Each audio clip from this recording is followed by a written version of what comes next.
പാകിസ്ഥാന്റെ തീവ്രവാദ ബന്ധം എത്ര പറഞ്ഞാലും മനസ്സിലാകാത്ത ആളാണ് ലോക്സഭ പ്രതിപക്ഷ നേതാവായ രാഹുൽ ഗാന്ധി.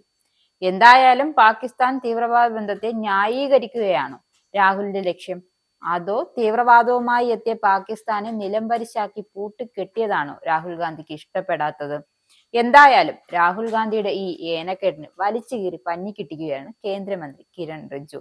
അതായത് ഇല്ലാത്ത കാര്യങ്ങളിൽ കാരണം കണ്ടെത്തി ചൊറിയാൻ നിൽക്കാതെ രാഹുലിനോട് ചെറിയൊരു ഉപദേശം നൽകിയിരിക്കുകയാണ് അദ്ദേഹം. അതായത് സ്വന്തം മുത്തശ്ശി എഴുതിയ കത്ത് വായിക്കാൻ വെറും 4 മിനിറ്റ് മാറ്റിവെക്കാനാണ് ആവശ്യപ്പെട്ടിരിക്കുന്നത്. അപ്പൊ പിന്നെ ഇന്ത്യയുടെ തലയിൽ കയറാൻ വരുന്നത് ഒരു പരിധി വരെ നിൽക്കും.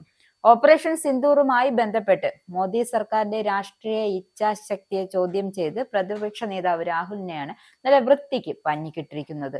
ഇന്ത്യയെ ആക്രമിക്കുന്നതിൽ നിന്നും പാകിസ്ഥാനെ പിന്തിരിപ്പിക്കണമെന്ന് ആവശ്യപ്പെട്ട് 1971 രാഹുലിന്റെ മുത്തശ്ശിയും മുൻ പ്രധാനമന്ത്രിയുമായ ഇന്ദിര എഴുതിയ കത്തുകൾ പങ്കുവെച്ചുകൊണ്ടാണ് കിരൺ റിജ്ജുവിന്റെ മറുപടി. US ആർക്കൈവുകളിൽ സൂക്ഷിച്ചിരുന്ന കത്തിന്റെ പകർപ്പ് മന്ത്രി എക്സിൽ പങ്കുവച്ചിട്ടുണ്ട്. ഇന്ദിര US പ്രസിഡന്റ് നിക്സൺ അയച്ച കത്തിലെ ഈ വാചകം കാണാൻ രാഹുൽ ദയവായി 4 മിനിറ്റ് സമയം മാറ്റിവെക്കണം. ഇതായിരുന്നു ഇന്ദിരയുടെ രാഷ്ട്രീയ ഇച്ഛാശക്തി. മന്ത്രി പറഞ്ഞു വെക്കുന്നത് ആ കുടുംബത്തിന്റെ ബുദ്ധിയും വിവേകവും രാഹുലിന് തൊട്ട് തീണ്ടിയിട്ടില്ല എന്ന് തന്നെയാണ്. 1971 ഡിസംബർ 5 പാകിസ്ഥാൻ ഇന്ത്യക്കെതിരെ യുദ്ധപ്രഖ്യാപനം നടത്തിയിരുന്നു. ഈ വേളയിലാണ് വിഷയത്തിൽ ഇടപെടണമെന്ന് അഭ്യർത്ഥിച്ചുകൊണ്ട് ഇന്ദിര US കത്ത് അയച്ചിരുന്നത്. ഈ കത്താണ് ഇപ്പോൾ ചർച്ചയാകുന്നത്. അതായത് കഴിഞ്ഞ ദിവസമാണ് രാഹുൽ പാർലമെന്റിൽ നടത്തിയ 40 മിനിറ്റ് നീണ്ട പ്രസംഗത്തിൽ എന്നത്തെയും പോലെ വിചിത്രമായ വാദങ്ങളും ആരോപണങ്ങളും ഉണ്ടാക്കിയത്. പാകിസ്ഥാനെ ആക്രമിക്കാൻ സർക്കാരിന് രാഷ്ട്രീയ ഇച്ഛാശക്തി ഇല്ലെന്നും സായുധ സേനയുടെ കൈകൾക്ക് പിന്നിൽ കെട്ടിയിട്ടാണ് ഓപ്പറേഷൻ സിന്ദൂർ നടത്തിയതെന്നുമായിരുന്നു രാഹുലിന്റെ വാക്കുകൾ.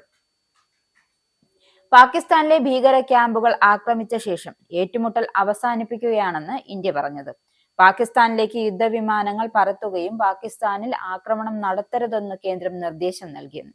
പാകിസ്ഥാന്റെ തന്ത്രപ്രധാന മേഖലകൾ ആക്രമിക്കില്ലെന്ന് തുടക്കത്തിലെ പറഞ്ഞതായിരുന്നു ഇന്ത്യയുടെ നീക്കം. ഇത്തരത്തിൽ പാകിസ്ഥാൻ മിലിറ്ററി കേന്ദ്രങ്ങൾ ആക്രമിക്കരുതെന്ന് കേന്ദ്ര സർക്കാർ പറഞ്ഞതായാണ് ഇന്ത്യൻ സൈന്യത്തിന് തിരിച്ചടിയായതെന്നും പഹൽഗാമിന് ശേഷം പാകിസ്ഥാനെതിരെ ഒരു രാജ്യവും ഒരു നിലപാടും എടുത്തില്ലെന്നും രാഹുൽ ഗാന്ധിയുടെ ആരോപണം. പഹൽഗാം വിഷയത്തിൽ ട്രംപിന്റെ ഇടപെടലിനെ പറ്റിയും രാഹുൽ ഗാന്ധി സഭയിൽ ചോദ്യമുയർത്തി. ധൈര്യമുണ്ടെങ്കിൽ ട്രംപ് പറഞ്ഞത് കള്ളത്തരമാണെന്ന് സഭയിൽ പറയണം. പഹൽഗാം ആക്രമണത്തിന് കാരണമായ പാക് ജനറൽ ട്രംപിനൊപ്പമാണ് ഇരിക്കുന്നതെന്നും രാഹുൽ ഗാന്ധിയുടെ ആരോപണം. എന്നാൽ രാഹുൽ ഗാന്ധിയുടെ സകല ആരോപണങ്ങളെയും മോദി പൊളിച്ചെടുക്കുകയായിരുന്നു കഴിഞ്ഞ ദിവസം. ഇസ്രായേലിന്റെ 5 സൈനിക താവളങ്ങളിൽ കനത്ത നാശനഷ്ടം. മോദി വെളിപ്പെടുത്തുന്ന ഇന്ത്യയുടെ വികസനത്തിന്റെ മയക്കുമരുന്ന് വിൽപ്പനയ്ക്കെതിരെ ശക്തമായ നടപടിയെടുത്ത് ഷാർജ പോലീസ്. അമേരിക്കയിലെ സാധാരണ മനുഷ്യരോട് കൂടിയാണ് കോൺഗ്രസിനുള്ളിൽ പങ്കുവയ്ക്കാൻ ഓപ്പറേഷൻ സിന്ദൂറിൽ ഉപയോഗിച്ച